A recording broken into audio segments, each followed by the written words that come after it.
Экологи, школьники, студенты, чиновники, представители трудовых коллективов. Внушительный десант появился в Чернамском лесничестве рано утром и сразу же приступил к работе. Сегодня очень много участников, которые заявились, услышали министерство, которое предложило сделать такой рейд. Я считаю, что это правильно, потому что природа и человек неразделим просто. И мы должны помогать нашей природе, чтобы она была чистой, здоровой, чтобы можно было в эту природу приходить, отдыхать, дышать тем кислородом, который нам он дает. Место проведения акции выбрано не случайно. Чернам – одно из самых популярных в республике мест отдыха. Народу здесь бывает много, особенно сейчас, в грибную пору. А там, где человек, увы, появляется и мусор.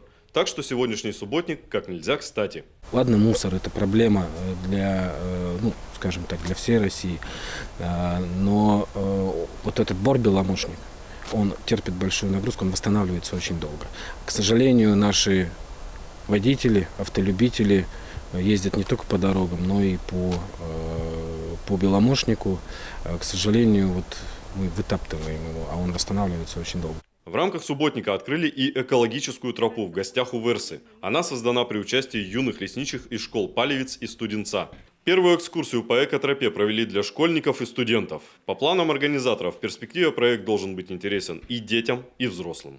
До будущего, как я уже говорю, мы видим возможность организации неких туров выходного дня для жителей Сыктывкара, для всех желающих, которые бы имели возможность, приехав сюда, пособирав грибы и пройтись по тропе, пофотографироваться, отдохнуть, посмотреть красоты, пейзажи, которыми здесь полон этот бор.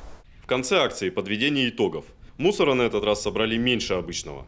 Это значит, что посетители лесничества стали сознательнее. Отметим, что одним субботником дело не ограничится. В сентябре уборки будут проводить каждую субботу во всех городах и районах республики. Сергей Туркин, Павел Люлянмин, телеканал Юрган, Усть-Вымский район.